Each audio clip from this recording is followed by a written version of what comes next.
Quanto mais você busca, mais você percebe que não sabe nada, né? E as perguntas vão aumentando e você vai indo atrás das respostas, só que de fato você vai aumentando o seu repertório. Então, o processo do cristianismo na minha vida foi um processo de rendição. Mas se nós analisarmos a Bíblia é um livro que nos ensina muito, inclusive a investir, né? Há na Bíblia 2.350 versículos que falam de dinheiro, posses e bens. Tem 400 que falam de oração, 400 que falam de fé, mas tem esse tantão aí falando de dinheiro, posses e bens. Então tem alguma coisa que Deus está querendo nos ensinar que a gente insiste em não aprender. Nós temos uma máquina no nosso corpo, chamada Templo do Espírito Santo, que a gente é capaz de realizar coisas inimagináveis. Quando a gente pensa que a gente não tem energia, né, quando a gente tem um mental forte, a gente tem pelo menos mais 30%, 40% de energia na hora que a gente acha que já está no fundo do poço. De forma nenhuma, a razão anula a fé. E de forma nenhuma, a razão é maior do que a fé.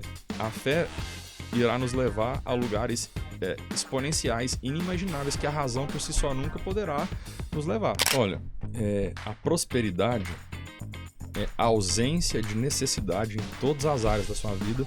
O socialismo, esse romance dentro de um filme de terror chamado Comunismo, que defende a caridade, não pode andar junto com o cristianismo.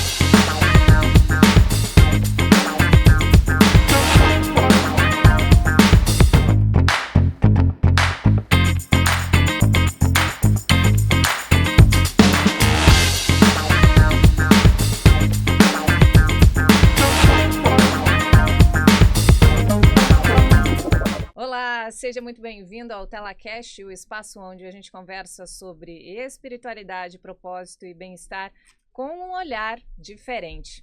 Hoje o nosso convidado, ele tem uma sabedoria espiritual rara, ele é extremamente inteligente, triatleta e, além disso, ele é autor de livros consagrados como Reino e Investimentos. Henrique Câmara, seja muito bem-vindo. Olá, Juju, tudo bem com você? Bem, ouvintes do TelaCast, que privilégio participar desse programa e desse projeto. Eu estou muito feliz, já me sinto muito amado e tenho certeza que você, ouvinte, vai ter sua vida edificada ao escutar isso daqui.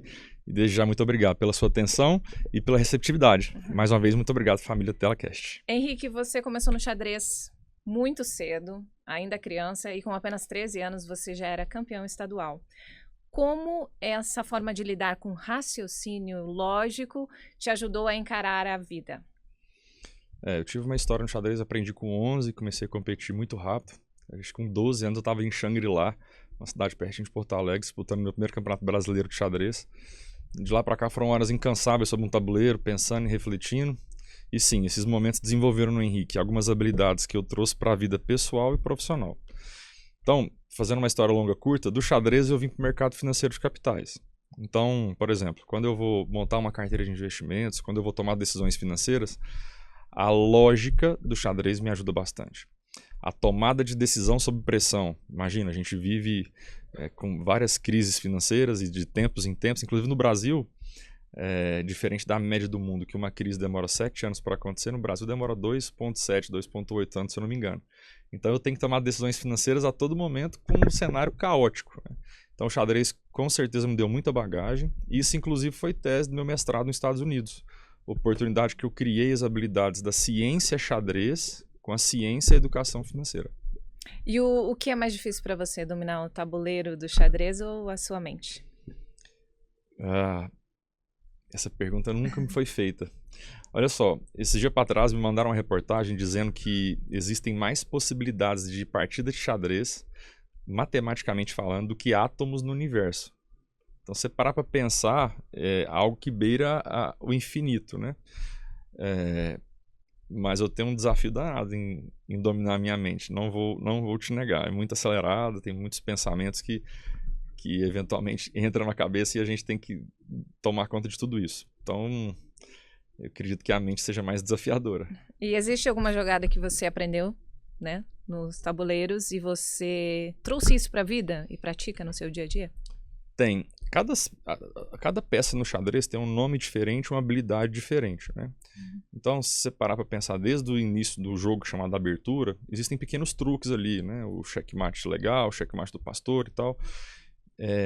Mas tem uma situação no xadrez que chama zugzwang, né? Que é basicamente quando você tem a possibilidade de jogar, mas qualquer lance que você efetue vai te causar um prejuízo. E você vem a perder o material que vai dar ao seu adversário a vantagem decisiva, ou vai até levar um checkmate. Ou seja, você joga e perde, né? E eu tô vendo que muitas pessoas estão zigue-zagueando no mundo de hoje, meio que no modo zumbi, e que enquanto elas não enxergarem a realidade, qualquer jogada que elas fizerem dentro dessa ideologia, dentro desse mundo que elas estão vendo como verdade, ela vai acabar tendo um prejuízo. Então, o que eu trouxe para minha vida do xadrez não foi uma jogada específica, mas foi, através do raciocínio lógico, amparar as minhas decisões baseado na verdade, que é a linha de resultado. E depois de uma carreira intensa no mundo do xadrez, você mergulhou também no mundo dos investimentos. Em 2008 você teve uma experiência não muito agradável. Conta pra gente como que foi essa transição. Em 2008 eu morava na Europa ainda jogando xadrez. Eu morei o primeiro semestre nos Estados Unidos, o segundo semestre eu morei na Europa. Foi meu último ano como profissional de xadrez, digamos assim, onde eu busquei o meu título de mestre. Fiz algum dinheiro, mas nada relevante para suportar os meus desejos capitalistas, né?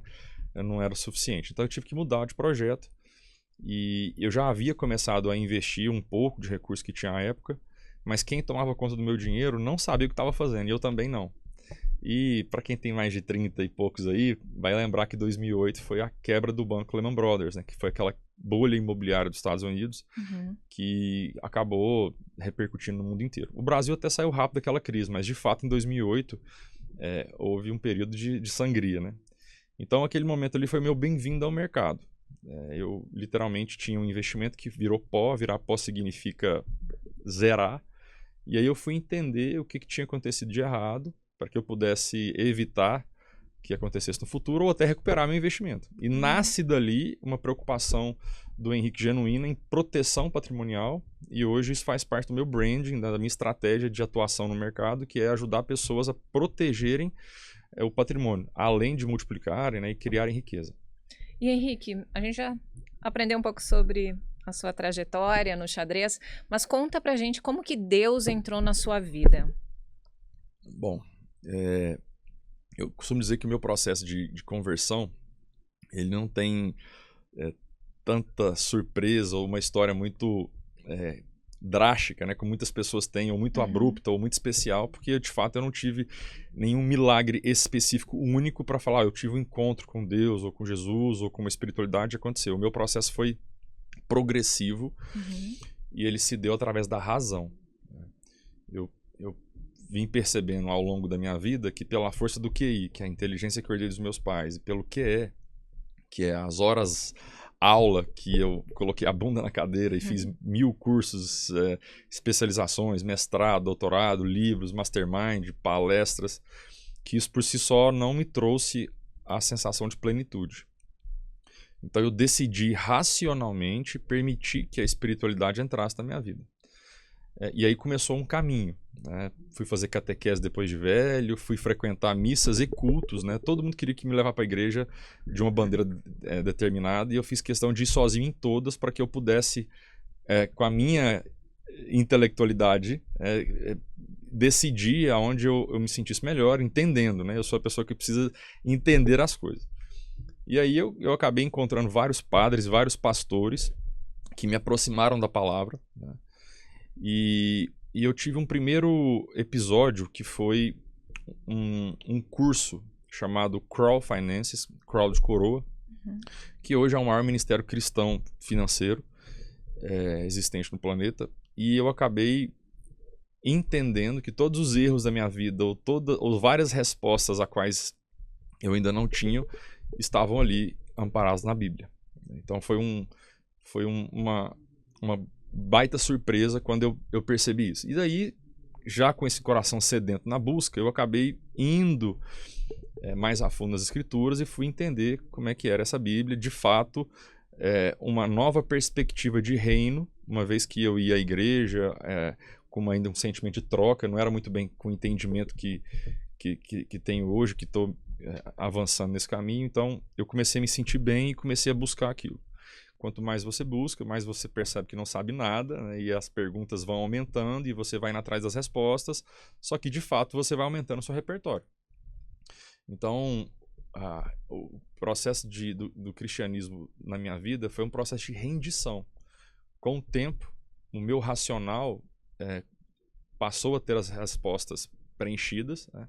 As perguntas seculares foram sendo dizimadas, e eu falei, cara, essa história que contam, né, que um casal lá no Jardim do Éden e termina com uma torre no meio lá em Apocalipse com Jesus conversando com todo mundo e o governo de 1000 anos, né, e a guerra e tudo que vai acontecer narrado em Apocalipse, cara, isso é uma verdade.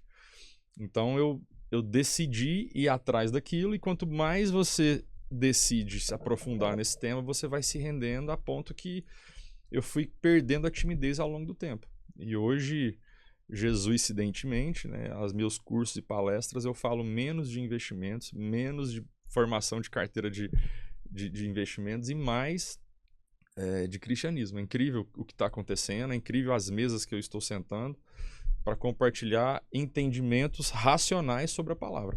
E foi dessa fusão entre fé, estratégia e finanças que nasceu o seu livro, né? Reino e Investimentos. Sim, esse aqui é o nosso Mostra livro, esse aqui é um presente para você. Ah, obrigada. Esse livro aí nós cruzamos o xadrez, né? A educação financeira, como foi dito, que foi o cruzamento lá do mestrado. E aí eu coloquei reino e empreendedorismo junto. Então, eu comecei ali a quebrar aquele ranço, né, de pobreza que está instituído, né, no velho ou em alguns cristianismos religiosos demais, de que teria problema em ser rico, em acumular riqueza, que cristianismo não anda junto com a riqueza. Muito pelo contrário.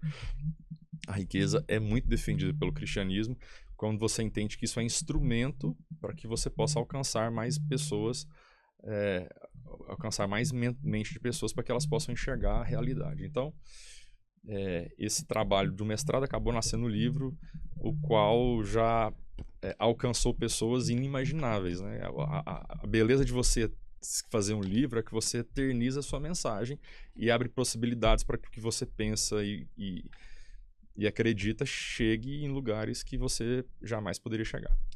E o que te fez escrever esse livro? Foi esse start? Foi entender que a minha boca fechada estava matando pessoas. Interessante. Então, todos nós temos problemas, todos nós passamos por traumas na vida, uns mais graves, outros não tão graves, mas o fato é que quando você expõe as suas fraquezas e o jeito que você fez para não desistir, para superá-las, você abre a possibilidade de outras pessoas também passarem por esse processo de restauração, ou simplesmente abre possibilidade para as pessoas não caírem no mesmo buraco que você caiu, que é a sabedoria, né? Aprender com o erro dos outros. Então, entendendo como cristão que devemos falar e pregar o evangelho em todos os lugares do mundo, para que depois então Jesus possa voltar, eu estou simplesmente debaixo de obediência aqui, abrindo a boca. Você falou que hoje as suas palestras, você fala pouco de investimento e mais sobre reino. Mas se nós analisarmos a Bíblia é um livro que nos ensina muito, inclusive a investir, né? Há na Bíblia 2.350 versículos que falam de dinheiro, posses e bens. Tem 400 que falam de oração, 400 que falam de fé, mas tem esse tantão aí falando de dinheiro, posses e bens. Então tem alguma coisa que Deus está querendo nos ensinar que a gente insiste em não aprender. Então, quando, por exemplo, eu vou falar para um cliente criar uma carteira de investimentos diversificada, aí o mundo secular usa aquela frase da galinha. Não coloque todos os ovos da galinha numa cesta só. Aí eu te pergunto, onde que está isso na Bíblia? Aí se você abrir Eclesiastes, que foi escrito por Salomão, no capítulo 11, versículos 1 e 2, está escrito assim: empregue o seu dinheiro em bons e diferentes negócios e com o tempo terá teu lucro, pois nunca saberemos de onde virá a próxima crise. Então Salomão era sabedoria, né? E ele fez umas coisas erradas no final da vida, arrumou umas moças erradas aí e tal, mas no final do dia o cara sabia lidar com riqueza, né? Então, quando eu começo a amparar na Bíblia o que eu penso e fundamentar as decisões, as pessoas começam a falar, cara, o que esse cara fala faz sentido. Finanças talvez não seja um bicho de 7 cabeças, porque as pessoas imaginam que educação financeira é uma ciência matemática, que ela precisa ser bom de conta, de planilha, de Excel, de AI. No final do dia, uma pessoa, para ser bem-sucedida financeiramente, ela tem que ter a capacidade de formar pensamentos reais, baseado na realidade, governar emoções e tomar decisões que vão levá-las a comportamentos saudáveis com o dinheiro. Então, aquele susto que as pessoas levam a ver a fatura do cartão de crédito, falam, não é possível que eu já gastei isso tudo. Ou aquela sensação que o salário cai ali no 10º dia útil do mês e no dia 15 não tem mais nada na conta e ainda faltam 15 dias para o mês acabar, isso não tem nada a ver com a capacidade técnica dela saber qual é a oportunidade de melhor investimento que ela tem. Isso está relacionado à incapacidade dela de ter comportamentos saudáveis com o dinheiro. Então, inclusive essa é a base do mestrado, da educação financeira comportamental que chamamos. Então, é estruturando esse tipo de pensamento que a gente acredita que as pessoas podem ter uma vida melhor. Henrique, além de educador financeiro, de campeão de xadrez, você também é triatleta. Conta pra gente como que você conseguiu realizar esse feito. Essa história, eu costumo falar que é a dopamina mais cara que eu tenho na minha vida, né? Então, dopamina, hormônio da recompensa. Foi um projeto que nasceu da construção de um hábito de correr 5 km por dia em 2023. Nosso grupo decidiu fazer isso. Aparentemente, correr 5 km não é desafiador. Até porque eu sempre tive uma vida muito esportiva, sempre frequentei academia. O problema é correr todos os dias, sem falhar nenhum dia. Se falhasse, multa de R$10 mil. Essa foi a penalidade que o nosso grupo instituiu. E aí tinha que gravar com Garmin ou no Strava, compartilhar no grupo, né? Bom, a criação desse hábito nos fez entender que nós temos uma máquina no nosso corpo, chamada Templo do Espírito Santo, que a gente é capaz de realizar coisas inimagináveis. Quando a gente pensa que a gente não tem energia, né, quando a gente tem um mental forte, a gente tem pelo menos mais 30%, 40% de energia na hora que a gente acha que já está no fundo do poço. Mas o fato é que esse hábito de correr 5 km por dia nos levou a uma coragem de fazer uma inscrição num Ironman, que foi em Cozumel, no México, ali em outubro de 2023. Pois bem, um Ironman nós temos que nadar quase 4 km, pedalar 180 e correr uma maratona, que é 42,2 km. Pois bem, lá fomos nós, um grupo de 20 e tantas pessoas, para Cozumel. Infelizmente, a Marinha Mexicana cancelou o nado porque o mar estava muito agitado. E eu digo infelizmente porque das 3 modalidades, o nado é o meu menos pior, digamos assim. Então a gente foi direto para o pedal e depois para a corrida. Fazendo uma história longa curta, eu menosprezei a parte nutricional da prova, não tomei cápsula de sal e me deu cãibra no final do pedal. E aí eu terminei a bicicleta ali meio que arrastando, né? Como a gente pedala clipado, com a sapatilha presa no pedal, eu acabei terminando a prova meio que pedalando com uma perna só, porque ela estava com cãibra e eu precisava poupar e de alguma forma devolver a bicicleta e ainda correr uma maratona. Bom, eu consegui encaixar ali um trote nos primeiros 7 km, 10 km, mas depois veio uma cãibra generalizada nas 2 pernas, uma dor de 0 a 10, 8. Né? O lactato tomou conta, nada do que eu fazia dava certo. Graças a Deus eu pedalei num tempo razoável e eu tinha uma gordura boa para terminar a parte da corrida andando, né? E eu literalmente manquei 32 quilômetros. Nossa. E eu consegui não desistir, foi uma decisão que eu tomei para realmente parar de procrastinar tudo aquilo que eu sabia que tinha que fazer e organizar as coisas, né, que não é muito meu forte. Bom, esse episódio acabou despertando no nosso grupo o desejo de ir um pouco mais longe, porque eles foram muito bem na prova. E aí eles decidiram fazer de novo, até porque agora eles queriam nadar, porque não tinham tido a experiência do nado, porque tinha sido cancelado. Só que eles decidiram dobrar a distância. Como eles tinham ido muito bem no Iron, eles falaram, cara, vamos para algo mais desafiador? E aí eles decidiram fazer o Ultra Triathlon. Então, em fevereiro de 2024, lembra? Nós fizemos o Iron em outubro de 2023 e agora fevereiro de 2024. Então, 4 meses ali de... Poucos meses de diferença, né? De intervalo. Nós estávamos em Claymont, na Flórida, nos Estados Unidos, do lado ali de Orlando, fazendo o Ultra Triathlon. E aí, de maneira inexplicável, talvez, ou improvável, acho que é melhor. De maneira improvável, eu nadei 8 quilômetros, pedalei 360 quilômetros e corri 84,4 em 35 horas e 17 minutos. Gente, como que você consegue isso? Força do pensamento, né? Tudo é possível para aquele que crê. Esse é um exemplo disso, né? Olha, eu não vou negar que essa prova é muito mental. Aliás, eu vou dizer que ela é mais mental do que física, né? Então, sim, tudo é possível naquele que crê, sim, mas desde que ele tenha a esperança, não do verbo esperar, do esperar fazendo, né? Eu tive que me preparar fisicamente, emocionalmente, para poder encarar essa prova. Mas esse preparo físico não foi um preparo extenso, foram poucos meses, né, para encarar um desafio dessa magnitude. Olha, o preparo físico de ultra triatleta eu não tive, porque eu nunca fui de correr longas distâncias, eu não tinha bicicleta desde meus 12 anos de idade, quando eu tive um acidente, mas eu tive sim uma vida muito ativa em esportes, eu sempre fiz academia, mas o trato, né, para o triatlon, tirando a natação, que graças à minha mãe eu fiz natação desde criança, eu não tinha um treinamento específico para triatlon, mas eu tive um treinamento, como foi dito, físico, em outras modalidades, e um estilo de vida saudável, mas eu tive muito treinamento de resiliência, muito treinamento de aguentar pancada, aguentar dor, aguentar perdas. Então, E isso faz total diferença, né? Quando você entra numa prova tão longa, onde o seu corpo é submetido a estresses que você nunca passou fisicamente, quando você não tem um espiritual e emocional fortalecido, seu cérebro vai querer e ele vai conseguir te parar. Então, o que não aconteceu comigo, porque as situações difíceis a quais eu fui submetido na minha vida me criou uma casca, uma blindagem muito grande. Então, essa palavra resiliência, ela é a prova de que numa prova dessas não vence o melhor preparado fisicamente. Tanto que os novinhos, os shapeados de plantões, né, que se inscreveram na prova, nenhum deles terminou. Pra você ter ideia, nós tínhamos 14 pessoas somente na prova. Dos 14, 4 pessoas terminaram. 10 caíram pelo caminho. Então...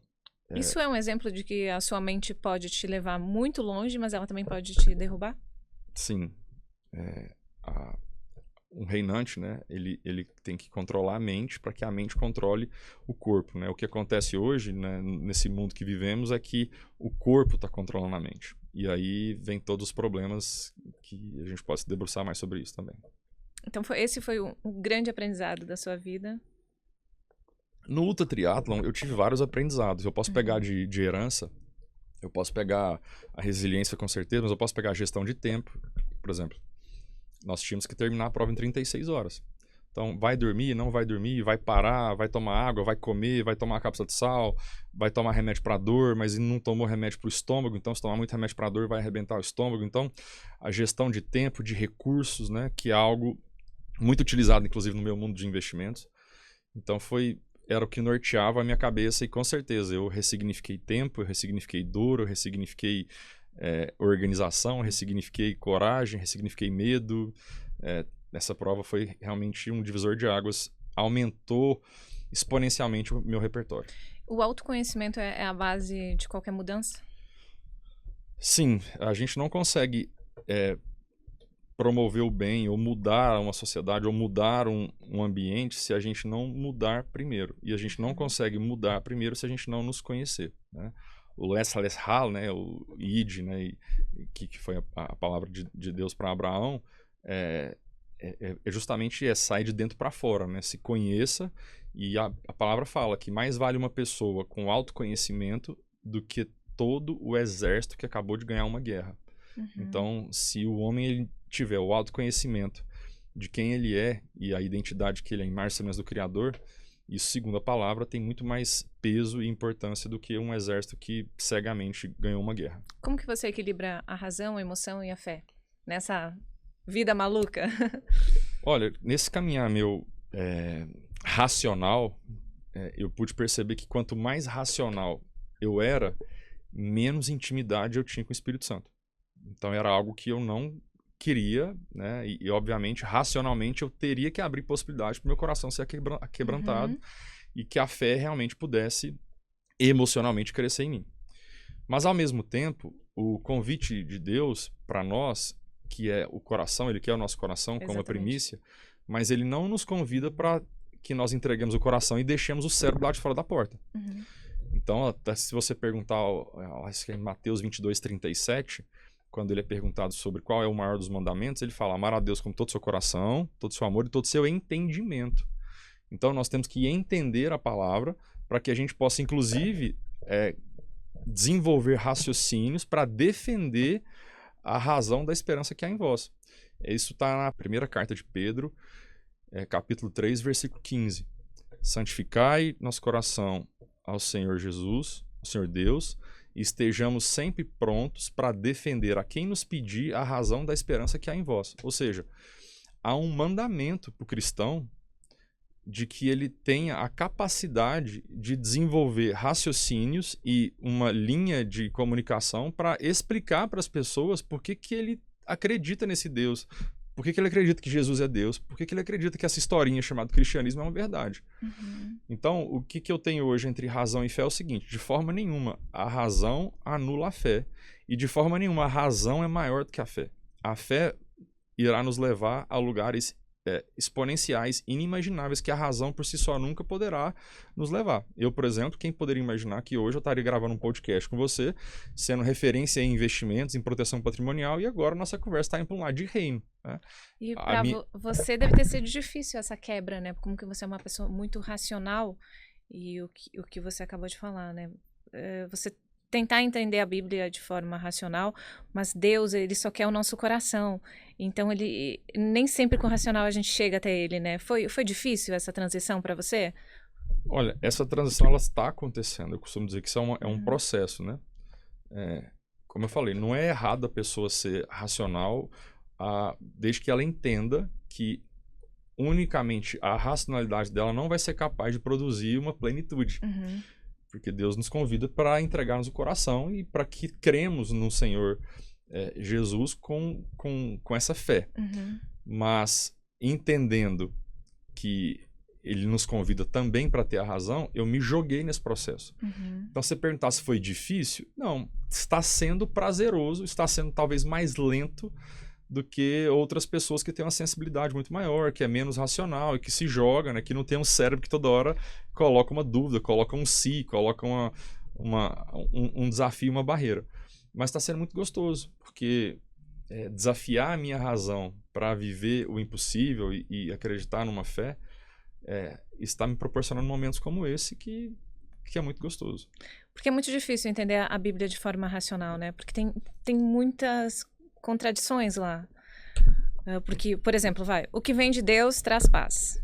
Está escrito na Bíblia. Mas, ao mesmo tempo, Jesus falava: no mundo tereis aflições, mas tenha bom ânimo, eu venci o mundo. São duas contradições. Então, nem sempre o que vem de Deus traz paz. Porque, muitas vezes, o maligno, ele também ataca na nossa mente, né? Então, você consegue ter essa intimidade, essa sabedoria espiritual, só tendo intimidade mesmo com o Espírito Santo, né? Para saber distinguir o que é realmente que está nos tirando a paz, que se vem de Deus, ou é uma tentativa do maligno de te tirar do propósito. Vamos lá. Quando você diz que a Bíblia tem muitas contradições, elas têm contradições aparentes, uhum, e para as quais, todas elas, as quais eu fui buscar até hoje, eu encontrei resposta. Uhum. Então, quando você trouxe agora, por exemplo, que uma hora Deus fala que tem paz, outra hora ele fala que teremos aflições, né? Uhum. Então, acho que justamente o convite para o cristão é entender que o mundo é maligno e que teremos desafios, e que isso não significa não ter paz. Significa que até nos momentos diabólicos, desafiadores, nós teremos a paz quando descansarmos no Senhor para enfrentar aquelas dificuldades. Então, essa é uma explicação para uma possível contradição que você acabou de levantar. Falando um pouco sobre contradições, se a gente pegar o Novo Testamento, uhum, que foi escrito em grego, e a época da civilização mais inteligente que já pisou nessa terra, que é a civilização grega, né, de Platão, de Sócrates, Aristóteles, Suetônio, toda essa galera, e a gente pegar as cópias originais do Novo Testamento, nós chegamos à incrível marca de 5.686 cópias, sobre as quais não há contradição em 99,5% dessas escrituras. No 0,05% que há contradição, 80% é de erro ortográfico. E 20% é em pontos periféricos da mensagem, ou seja, a mensagem central, o ponto central da mensagem não é atacado. Aí a gente pode falar, e aí, 5.866 é muito ou é pouco? Vamos entender que se a gente pegar as Ilíadas de Homero, da época, que é um baita filósofo e um baita pilar para psicologia e sociologia até hoje, nós temos 643 cópias. Se você pegar Aristóteles, Platão, se você pegar esses principais filósofos da época e juntar todos eles, você não vai chegar em 2.000 cópias. Uhum. Então, quando você chega nesse entendimento, você fala, cara, é muita cópia para que esse documento não seja confiável. Nós estamos falando da confiabilidade das escrituras. Então, se você tivesse, por exemplo, uma pessoa alterando uma cópia, você teria automaticamente 5.685 outras cópias apontando para aquele erro. Que essa é uma outra objeção que as pessoas podem falar, mas foi o homem que criou a Bíblia, e isso é uma mentira, e foi editada. Falo, pô, mas se foi mudado alguma coisa, vamos buscar nas outras cópias, vamos buscar nas várias traduções. Ah, mas várias traduções podem ainda mudar mais ainda a história. Não, ao contrário, várias traduções podem comprovar aquela mensagem em diversas línguas, sem que você precise aprender um novo idioma. Então, o tema central todo converge. Então, é justamente o contrário. Não há contradições na palavra. As poucas que existem, há respostas para elas. Eu ainda não sei responder todas e eu estou indo atrás delas. Mas quando você entende a palavra, o próprio Espírito Santo vai te dando discernimento, mas é possível que nós investiguemos nas evidências. O que é evidência? É algo que aconteceu, é real, e nós podemos investigar de acordo com o que aconteceu nas evidências as possíveis respostas para essas possíveis contradições. E agora você está super dedicado à apologética, né? Conta pra gente um pouquinho. Apologética é justamente o caminho racional da defesa da fé que há em nós, né? Alguns vão dizer que a apologética é uma sublinha da teologia para explicar, né, a razão da fé que há em nós. Como foi dito no versículo base da apologética, é a 1 Pedro, capítulo 3, verso 15, né? Santificai em nosso coração o Senhor Deus, estaremos sempre prontos para quem vos pedir a razão da esperança que há em vós. Então, o convite para o cristão, entenda o que é essa historinha chamada cristianismo e construa raciocínios lógicos e reais para explicar para as pessoas por que você acredita nesse Jesus que é Deus, nesse cristianismo. Então, como foi dito, hoje, nas minhas palestras e cursos e eventos, eu acabo falando muito mais de Deus e de reino do que de fundo imobiliário, de ações, de commodities, de opções, de teses de investimentos aleatórias no mundo, por conta de algo espiritual. Eu não poderia nunca racionalizar isso. E simplesmente é o que as pessoas estão pedindo. Eu percebo na energia. Porque, como foi dito, todo mundo hoje quer fazer dinheiro e não se faz isso simplesmente montando uma carteira de investimentos. Ela tem que criar riquezas. E para ela criar riqueza, ela vai ter que aumentar o repertório. Para aumentar o repertório, ela vai ter que tomar decisões baseadas na realidade, na verdade. E essa verdade só tem uma. Vou falar algo muito profundo aqui, que foi alvo do estudo dessa apologética. Essa verdade, que para nós é um conceito, é um substantivo, ela na verdade é uma pessoa. Olha que bonito isso. Verdade em grego significa aletheia. Aletheia é uma palavra que os principais filósofos gregos se debruçaram sobre séculos para entender de fato o que é essa verdade. E quando você pega a Bíblia, especificamente no livro de João, Jesus fala assim: eu sou o caminho, a verdade e a vida. Então, Jesus está mostrando para a gente que verdade não é um substantivo, não é uma palavra qualquer, não é um conceito, que verdade é uma pessoa. Então, hoje, trazer esse tipo de entendimento apologético para as pessoas, mostrando o caminho que eu, racional, enxadrista, aparentemente matemático, né, tomou para decidir aceitar a espiritualidade e esse cristianismo para que fizesse parte da minha vida, tá me fazendo mais sentido do que simplesmente ficar atrás de um computador espremendo 0,1, 0,2, 0,3% todos os meses. E você tem rodado o mundo inteiro, né? Com as suas palestras, inclusive com o tabuleiro financeiro. Sim. E como tem sido a aceitação? Porque você frequenta, você senta em mesas, diversas mesas, né? Até de pessoas que são muito bem-sucedidas. Você sente que existe uma certa resistência quando a pessoa tem tudo que o dinheiro possa comprar? Existe uma certa resistência para essa aproximação com Deus? Ou hoje em dia já está um pouco diferente? Olha, a prosperidade é a ausência de necessidade em todas as áreas da sua vida e ou quando temos os recursos necessários para cumprir o nosso chamado. As pessoas ainda confundem o conceito de prosperidade com um acúmulo de dinheiro na conta. Então, a resistência que eu enxergo é uma questão de verdade, é uma questão de lógica. As pessoas ainda estão com um conceito errado sobre prosperidade. A aceitação dos nossos eventos e movimentos, seja o Aletheia, seja o tabuleiro financeiro, que você falou muito bem, ela, graças a Deus, ela é muito legal. As pessoas me dão feedbacks de transformações, né, de um novo sentido. Então, é por essa razão, inclusive, que eu mantenho essa chama acesa e cada vez mais empolgante nesse caminho. Porque produz em mim a dopamina, né, o hormônio da recompensa, o qual o meu cérebro é um pouco viciado. Todos nós somos, na verdade, dependentes dessa dopamina. Mas a resistência que eu vejo é as pessoas abrirem mão de um prazer imediato para irem até o evento. Porque normalmente o evento é num sábado, é um dia inteiro, ou são 2, 3 dias durante a semana. Qualquer que seja a data, a pessoa, o cérebro humano, ele trabalha num modo de economia de energia. Então, quando a pessoa é convidada para ir até um evento, para se submeter a escutar alguém falar, ou explicar ou compartilhar algumas ideias, o cérebro fala, não, vamos ficar aqui nesse sofá, ou nessa cama, no ar-condicionado, ou no prazer imediato. Porque você vai buscar repertório, vai aumentar o repertório, aprender, dói, gasta energia. Então, o que eu vejo é as pessoas numa preguiça danada, numa subestimação, subestimando, né, o poder do aumento de repertório, da transformação da mentalidade.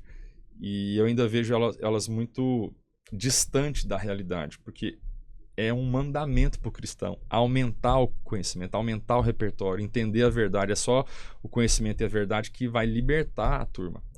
Então, eu ainda vejo as pessoas muito distantes desse senso de urgência, porque a gente vive hoje numa agenda completamente maluca, né? A gente vive hoje com pessoas ideologicamente mortas, né? Acreditando em coisas que não se sustentam com a realidade.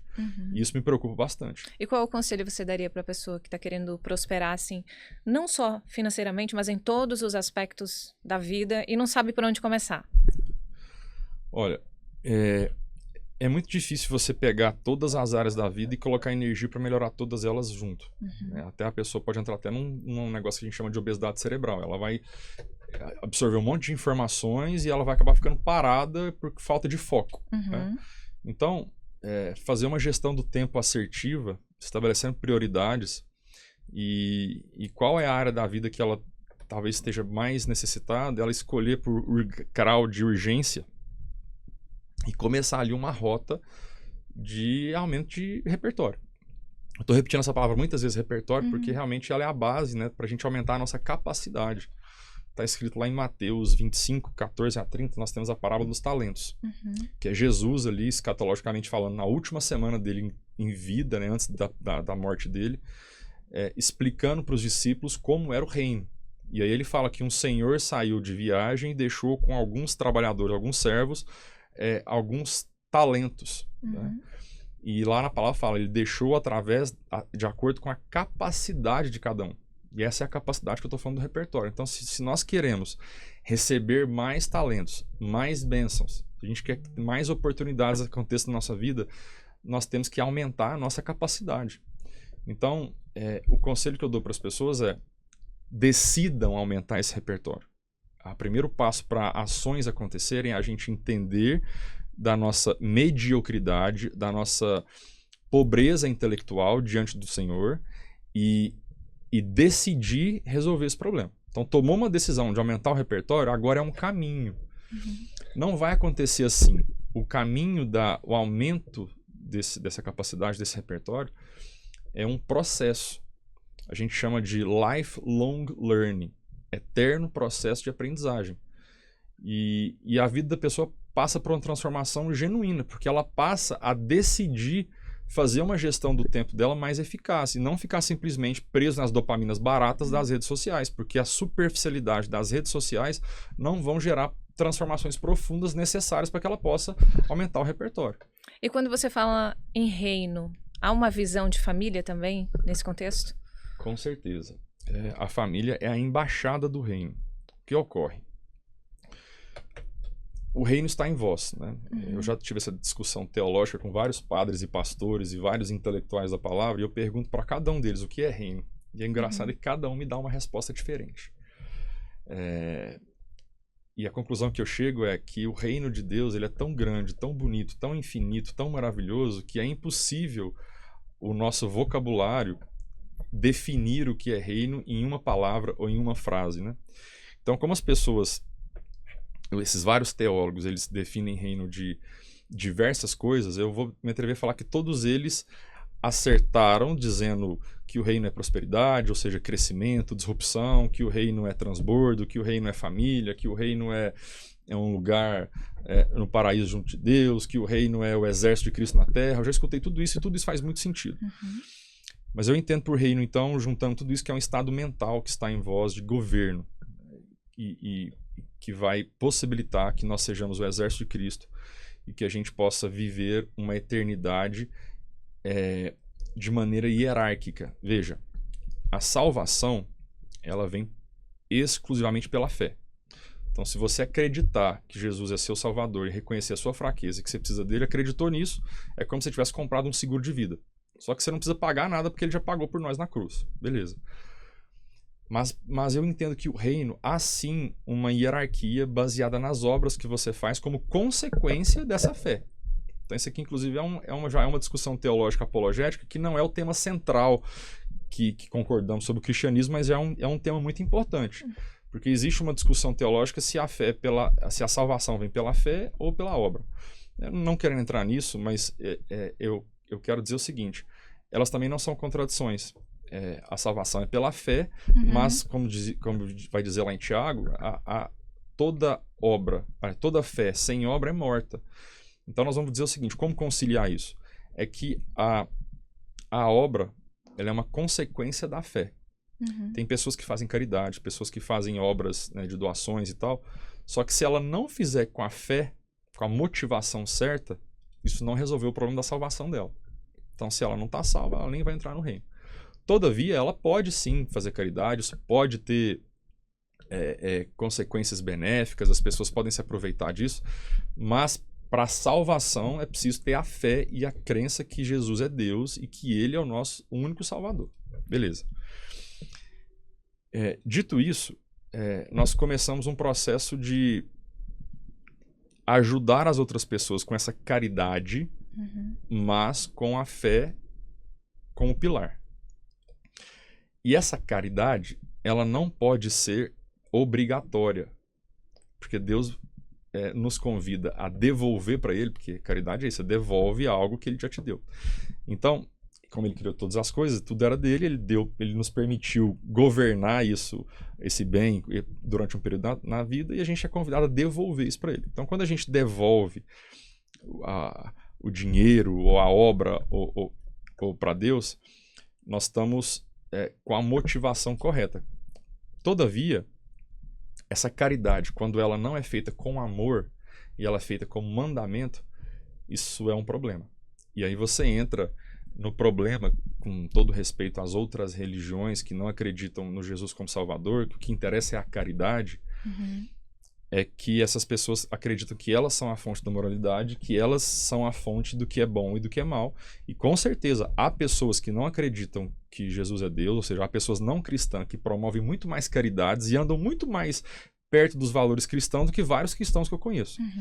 Mas o fato é que se você tirar o elemento voluntariedade da caridade, isso não é cristianismo. O cristianismo é uma rendição. Você não consegue forçar ninguém a ser cristão. A pessoa precisa decidir genuinamente a acreditar nessa história e a desenvolver um amor por Deus. Você pode fingir que ama alguém, você pode forçar alguém a ter alguns comportamentos, mas você não pode forçar ninguém a amar. Dito isso, essa é uma pauta bem interessante para dizer que o socialismo, esse romance, dentro de um filme de terror chamado Comunismo, que defende a caridade, não pode andar junto com o cristianismo. E é justamente em cima dessa voluntariedade que isso é explicado. Por que você acha que não pode, em hipótese alguma?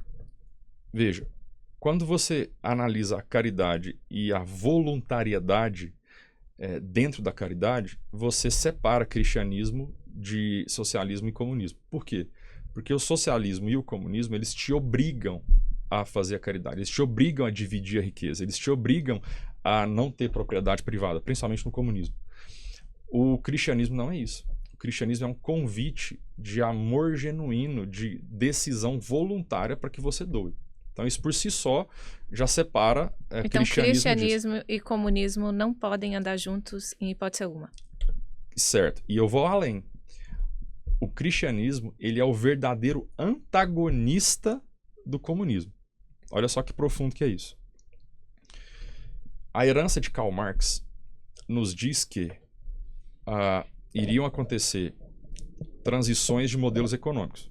O feudalismo, iria ter lá a revolta da burguesia, aí ia nascer o capitalismo, depois ia nascer a revolta entre operários e empregador, e aí ia nascer um socialismo como modelo econômico justo e correto, e a sociedade seria feliz para sempre. Ele acertou nas revoltas que iriam acontecer, mas o que ele errou foi na capacidade do socialismo e comunismo resolverem os problemas do mundo. Os países que adotaram o comunismo tiveram resultados pífios, economicamente falando.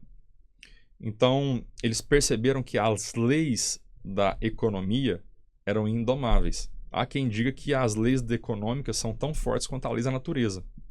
Então, o que os filósofos, os pensadores marxistas passaram a entender? Que eles não poderiam mais ficar presos no regime econômico. Eles não poderiam brigar nessa área. Até porque o capitalismo malvadão, seja ele certo ou errado, tirou 1,5 bilhões de asiáticos da pobreza. Não foi o comunismo, foi o capitalismo. Tanto que você vai na China hoje, o brasileiro vai para a China para fazer negócio.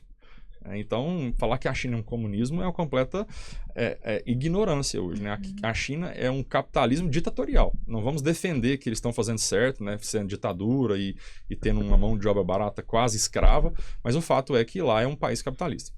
Mas, pois bem, se a gente tem, então, um comunismo que não deu certo no âmbito econômico, os marxistas, ou a herança marxista, começa a defender, então, que eles teriam que agir na ideologia.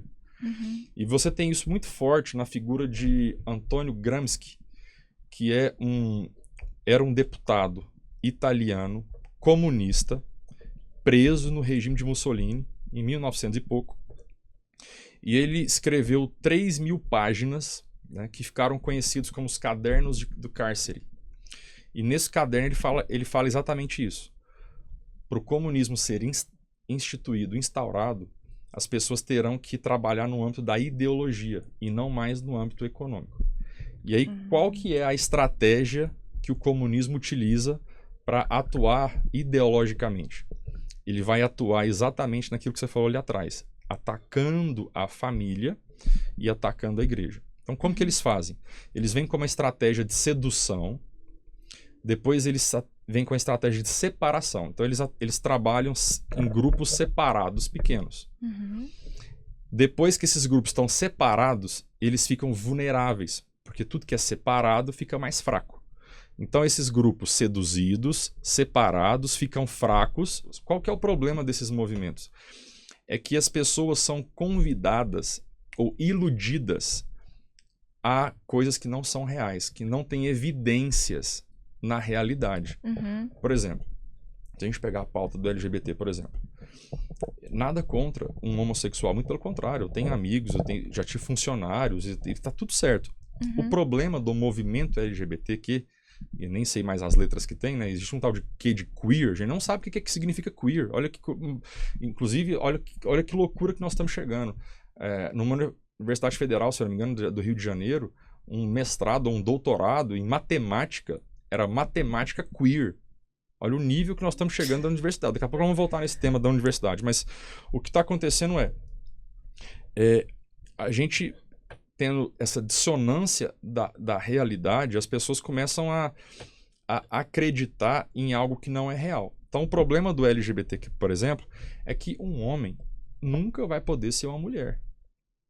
Não é porque eu queira ou não queira, ou você queira ou não queira. É porque existe um impeditivo chamado realidade nisso. Por mais que ele faça cirurgias ou faça reposição hormonal, um homem nunca vai se transformar numa mulher. Qual que é o problema desse movimento? Ele ampara as pessoas a acreditarem nessa mentira e essas pessoas vão se frustrar ali na frente. Você acha que isso é o maior desafio do mundo hoje? É um deles, né? Veja, essas pessoas se frustrando, elas vão, por exemplo, cometer suicídios. É impressionante o número de suicídios que acontecem em pessoas nesses grupos por chegarem uma vida inteira, defenderem durante uma vida inteira uma ideologia mentirosa e não encontrarem resultados. Então, o problema geral que eu vejo hoje é as pessoas estarem longe da realidade. E isso começa a surgir ali na escola alemã de Frankfurt, quando as pessoas entendem que os intelectuais da época que precisaram dominar a linguagem. Porque se domina a linguagem, domina-se o pensamento. E aí, com o pensamento dominado, surgem as ações. É por isso que a gente vê hoje a censura. É por isso que a gente vê hoje uma elaboração de palavras novas ou um cerceamento de algumas palavras que a gente gosta de dizer. A gente tem medo hoje de falar gordo, de falar negro, de falar qualquer palavra que nós aprendemos no nosso mulato, mestiço, porque a gente não sabe se a gente está cometendo algum tipo de injustiça ou crime. Então, o que está acontecendo hoje é uma quebra, né, da nossa capacidade linguística para que a gente passe a pensar menos e passe a ser doutrinado e dominado, que é o que está acontecendo nas universidades hoje. Se você parar para pensar, de cada 4 alunos que entram na universidade, 3 abandonam o cristianismo.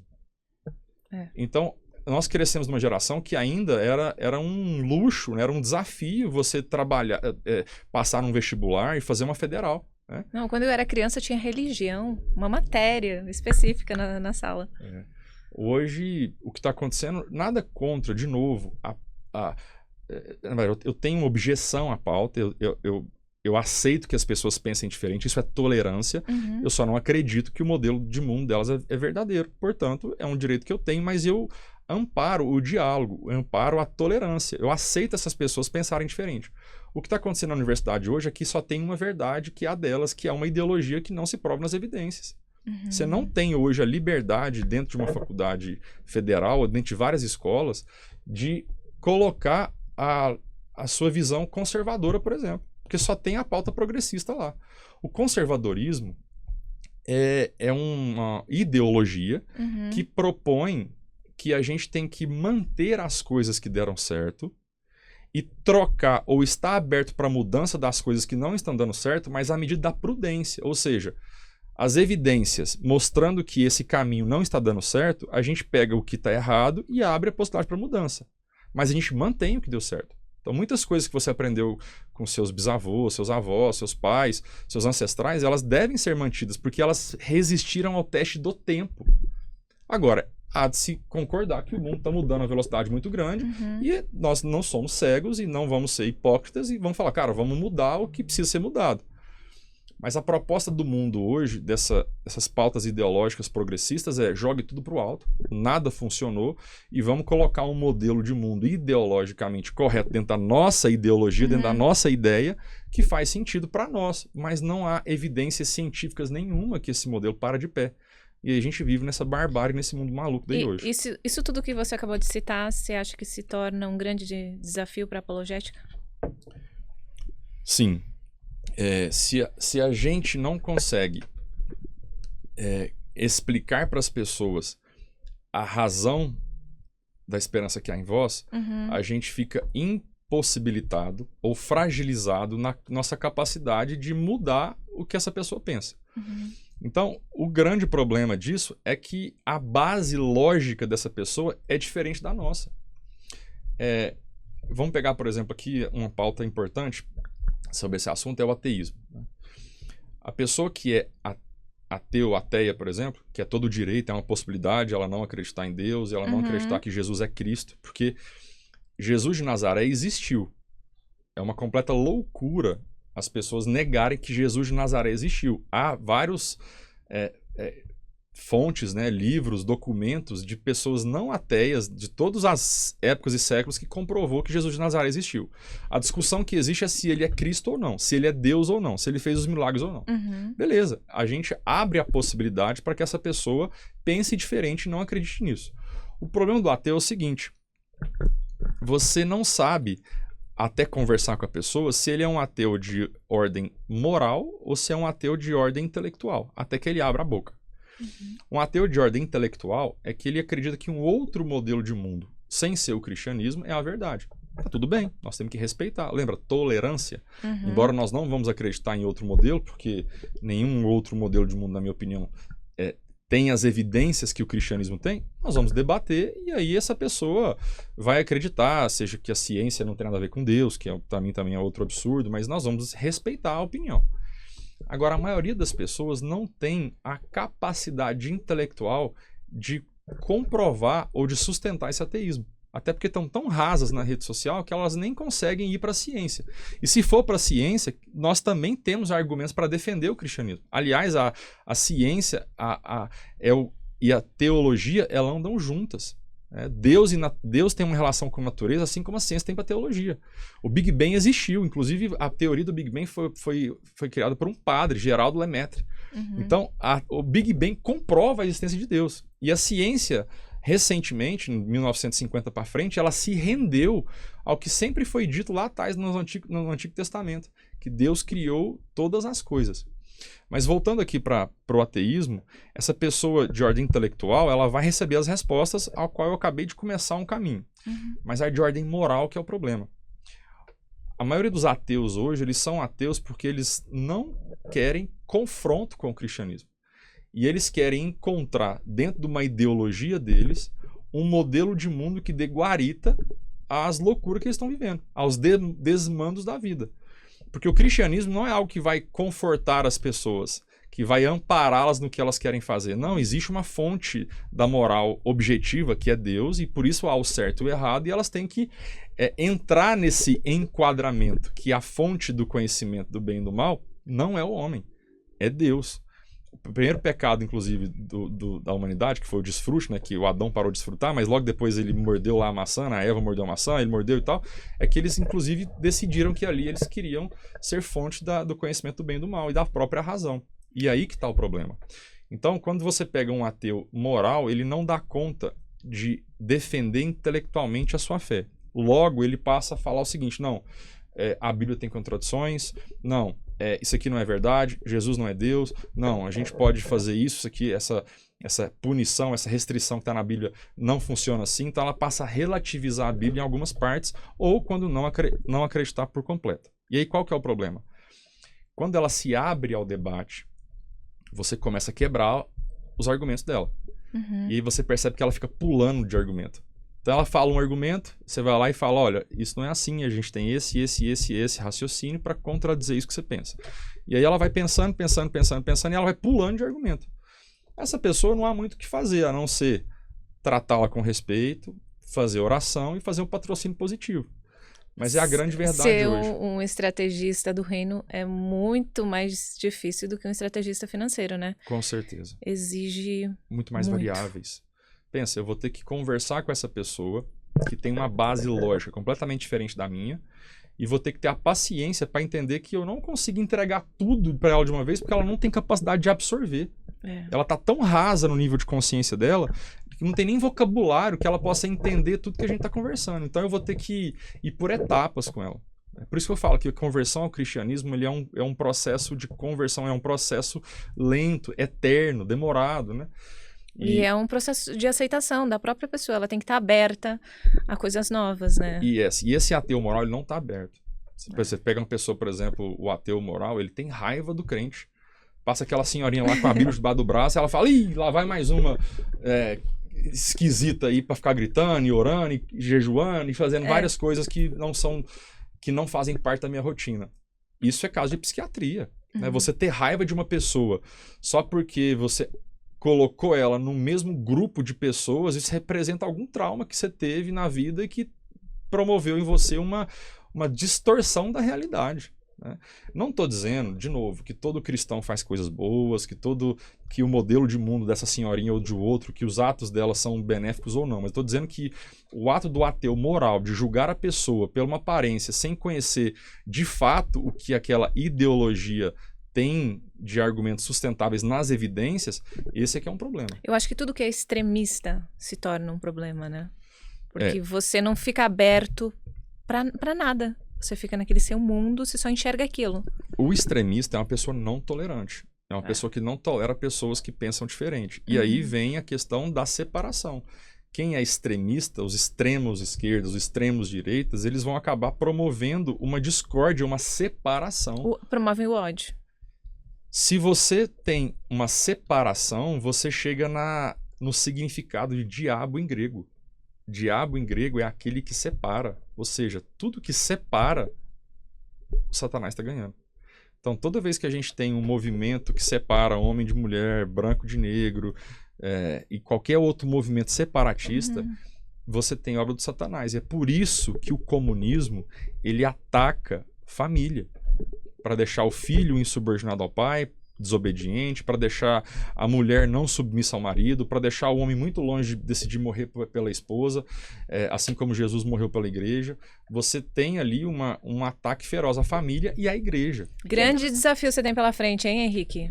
Mesmo assim, você vai continuar? Eu não, todos nós, né? Eu acho que nós temos uma possibilidade de ser um farol para o mundo, né? O Brasil é um país muito rico, tem pessoas extremamente capazes aqui de fincarem essa bandeira do conservadorismo. Aliás, essa é a proposta, né, do meu modelo de visão cristão e conservador, de mantermos o que dá certo e trocarmos o que não dá certo à luz da prudência. Mas nós temos alguns pilares da nossa sociedade que ajudam o comunismo não ser instaurado aqui. Por exemplo, os países cristãos comunistas, então você pegar a Polônia Antiga, pegar a Venezuela, pegar Cuba, todos esses países que são cristãos e comunistas, eles tiveram a igreja atacada, eles tiveram a igreja ameaçada. Então, a religião desses países se desenvolveu sobre um ataque. O Brasil não aconteceu isso. A gente teve a expansão do catolicismo e principalmente dos evangélicos sem essa perseguição. E principalmente os evangélicos que não têm uma doutrina única, um controle único, como o Papa, por exemplo, da Igreja Católica, é mais difícil você dominar todos os líderes religiosos evangélicos, porque cada um tem uma denominação diferente, tem bairros diferentes, tem teologias diferentes. Então, se você dominar o pentecostal, vem um neopentecostal, vem o do sétimo dia, enfim, tem várias denominações evangélicas que impede o domínio estatal. Então, aquela igrejinha lá da ponta, essa senhorinha da Bíblia, lá do neopentecostal, lá da periferia, é a razão pela qual o comunismo não se instalou no Brasil e o islamismo também não. Porque o islamismo hoje, a arma deles é o ventre. Né? São 5 filhos por casal ali de média, enquanto o cristianismo é menos de 2. Né? E se você tem uma média de menos de 2 filhos por casal, você tem aí um declínio, né, matemático da população. Então, existe no Brasil, né, ainda uns pilares fortes que me têm a esperança, né, de que esse comunismo nunca vai ser instalado aqui, embora nós estejamos num rumo errado, né? Mas, de fato, eu tenho a esperança de acreditar na palavra. Né? Se parar para pensar, Israel é um milagre. Então, se Israel, cercado por todos aqueles inimigos, existe hoje, né? Israel existia... E é super jovem, né? Para começar, Israel, em 1948, se eu não me engano, né? Acho que foi Oswaldo Aranha, até um brasileiro que estava lá, que ajudou o reconhecimento de Israel como... E se tornou uma potência em tão pouco tempo, Não, Israel tem 0,22% da população mundial e tem 20 ou 25% dos prêmios Nobel do mundo. É impressionante. Então, assim... E é bíblico, né? Eu tenho esperanças, há desafios, mas se as pessoas que estiverem escutando esse podcast, né, se gostaram da conversa, o convite abra sua boca, aumente seu repertório, porque mais pessoas precisam enxergar a verdade. O que a gente está convidando aqui é que as pessoas se abram a evidências, a verdade. Veja, o cristianismo não é algo que se esconde, ele é algo que se expõe à investigação, ao escrutínio de perguntas e da verdade. Se você parar para pensar, quando a gente fala que o nosso modelo de mundo cristão é o correto do mundo, essa é uma afirmativa muito importante, drástica e séria. Porque à medida que a gente fala que o nosso modelo, nossa cosmovisão, né? Cosmo de mundo e visão, nosso modelo de visão cristão é o correto, nós estamos falando automaticamente que os outros não são corretos. Isso é uma afirmativa muito, muito corajosa, digamos assim, porque nós temos que falar que o budista, que o muçulmano, que todas as outras religiões não têm sustentação. E são possibilidades as pessoas pensarem diferente. Nós somos toleráveis com isso, só não acreditamos que elas estão baseadas na verdade. E quando a gente fala isso, a gente busca, investigue-nos, venham as evidências, vamos às escrituras, vamos ver toda a cultura da época. Se a gente parar, inclusive, para ver lá em... acho que a primeira carta de Coríntios, capítulo 15, versículo 14, Paulo vai dizer assim: se Cristo não ressuscitou, é vã a nossa fé e a nossa pregação. Ou seja, tudo que a gente está fazendo aqui não tem valor nenhum se Cristo não ressuscitou, que é o ponto central do cristianismo. Por isso que outras religiões, no meu modo de ver, do cristão, não para de pé, porque nenhuma delas ouve a figura de Jesus Cristo como Deus, e ele que tenha ressuscitado e que tenha cumprido todas as profecias que foram cumpridas desde o Antigo Testamento e no Novo Testamento. Então, se você parar para pensar essa frase do Paulo, ela é muito corajosa, porque ela fala: venha nos investigar. Eu esqueci o nome do cientista americano, eu acho que Gary Habermas, uma coisa assim. Esse cara ateu não, agnóstico, que tem uma diferença. Do ateu é aquele cara que ele acredita que outro modelo é o certo e não é o cristianismo. O agnóstico, ele simplesmente é mais honesto intelectualmente, na minha opinião. Ele fala que simplesmente ele não sabe o que é verdade, então ele fica em cima do muro.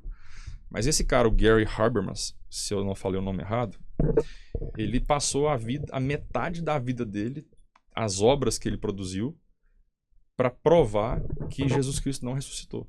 Porque o elemento central do cristianismo é a ressurreição de Cristo. Ele não conseguiu provar. Ele não conseguiu. E aí você para poder pegar os casos curiosos, né? Os maiores cientistas do mundo, que também assim o fizeram, ou seja, também tentaram provar que Cristo não ressuscitou, que o cristianismo tem uma contradição ou tem uma falha, etc., não conseguiram. E qual a conclusão lógica e majoritária desses cientistas? Eles se converteram. Se a gente parar, por exemplo, e pegar Isaac Newton, que é a mente mais inteligente que já pisou nesse planeta. Alguns falam que é Einstein, mas Newton, ele desenvolveu a física até ponto que a matemática permitia, e para ele continuar desenvolvendo a física, ele teve que aumentar a matemática. Então, e depois de 200 anos de Newton, ninguém mais desenvolveu matemática, porque ele já tinha feito tudo que precisava. Então, Isaac Newton, ele passou mais tempo escrevendo sobre Bíblia do que sobre física. Não estamos dizendo que tudo que ele escreveu sobre a Bíblia e o reino é verdade. Teve muita loucura ali, mas as pessoas não sabem que o que ocupou a mente da pessoa mais inteligente que já viveu entre nós foi a Bíblia. E como você gostaria que as pessoas lembrassem do Henrique Câmara daqui a alguns anos? Cara, uma pessoa que me ajudou a trocar a lente dos meus olhos. Eu decidi dar all-in. Antes eu era mais tímido, né? Ficava falando só de investimento, de negócios. E ainda assim, hoje é meu ganha-pão, né? Eu ajudo pessoas a construírem patrimônio, eu sou investidor profissional, viajo atrás de conhecer teses de investimentos para poder ajudar as pessoas a investirem melhor seus recursos. Mas o que eu queria ser lembrado é que, cara, eu fui procurar o Henrique para ganhar dinheiro e acabei aprendendo sobre o reino, e eu troquei a lente dos meus olhos e passei a enxergar a realidade através da lente de Jesus Cristo. Então, a minha torcida é para isso. Henrique, que conversa inspiradora. Muito obrigada pela sua participação e por compartilhar com a gente essa sua trajetória incrível. Obrigado, Ju. Obrigado pela oportunidade. As perguntas que foram feitas foram provocativas e tenho certeza que há dúvida de muitas pessoas. Então, obrigado, família TelaCast, esse projeto incrível que já nasce abençoado aí para que muitos ouvintes tenham a lente da verdade, a lente trocada, né? Que passam a enxergar o mundo de uma maneira diferente, baseada nas evidências, e estarei sempre à disposição para servir com esse projeto. Beijão no coração, todos vocês aí. Compartilhe esse vídeo, faz um comentário, não deixe a semente que foi plantada aqui hoje morrer. É importante que você entenda que mais pessoas precisam aprender o que você aprendeu aqui hoje. E um jeito comprovado cientificamente de você, nos ouvintes que nos ouviu aí, aumentar o seu repertório é você ensinar as pessoas aquilo que você aprendeu. Inclusive, tem um convite para você lá em Mateus, capítulo 5, versículo 19. Né? Quer ser grande no reino, quer ter um galardão maior com Deus, quer ter uma hierarquia maior no reino, ensina o que você está aprendendo, mas seja coerente com o que você esteja vivendo. Grande abraço, beijão no coração. E para quem quer conhecer um pouco mais sobre a história e a trajetória do Henrique, a gente vai deixar o link das redes sociais aqui na nossa bio. Muito obrigada pela companhia e até a próxima.